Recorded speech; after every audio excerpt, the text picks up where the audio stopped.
They laughed, really laughed. My God, you should have seen her face. My nephew said, still grinning like it was the funniest thing he'd ever witnessed. His sister snorted, taking a sip of her drink.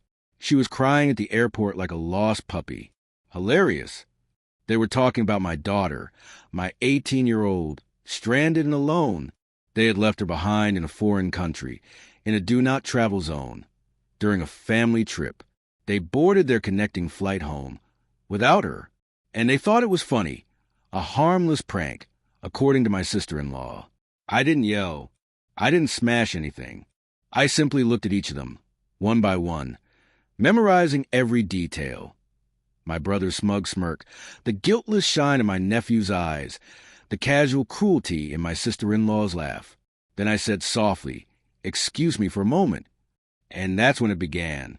People imagine revenge as fury. It isn't. It's architecture, cold, calculated, precise. I called my lawyer first. Not the family one, but mine, the kind who moves silently, deliberately. We drafted statements, contacted the embassy, and retrieved my daughter within 24 hours. She arrived dehydrated, terrified, furious, not at them, but at herself for trusting them. I held her close and assured her it was never her fault. As she drifted to sleep in the hotel room, I opened my laptop. My brother's business thrived on government contracts, all requiring meticulous legal compliance and thorough employee background checks. My nephew worked there too. I still had access to their family group chats and private photo archives. My brother had always bragged to me about shortcuts, shell companies, bribes, offshore accounts. I had kept the evidence for years, just in case. Now that just in case had arrived.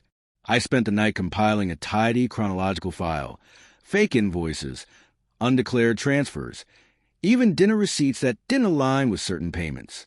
I added photos of my nephew's weekend business trips, which were actually underage parties in Dubai. At dawn, the file went out to 3 places simultaneously: the Government Anti-Corruption Bureau, his largest client's compliance department, and the press. Then I waited. By noon, the headlines exploded. Major contractor under investigation for fraud and misconduct. By morning, office locks were changed, accounts frozen. My brother's pale, sweaty face flashed on the news. My nephew deleted his social media accounts. My sister-in-law suddenly discovered religion. That evening, security came knocking. I watched from across the street, car parked in the shadows. Agents led my brother out in handcuffs, my nephew trailing behind. My sister-in-law screamed about a mistake, but I knew better. Mistakes don't arrive with 30 pages of evidence and a digital trail signed with your own name. The next morning, my daughter woke to breakfast and silence. I handed her the passport I had secured overnight. "We're going home," I said. She didn't ask about them, and I didn't tell her. Not yet. But as the plane took off, I watched her gaze out the window, calm, alive again. That quiet balance returned, the kind of peace that only comes when justice replaces pain. 2 weeks later, my mother called, her voice trembling. "How could you let this happen to your brother?" I almost laughed. "Funny," I said. "That's exactly what they said about leaving my daughter stranded." She went silent. I hung up.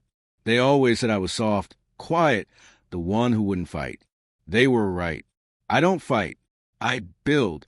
I build walls from evidence. I build traps from truth. I build endings so clean no one sees the blade until it's already done its work.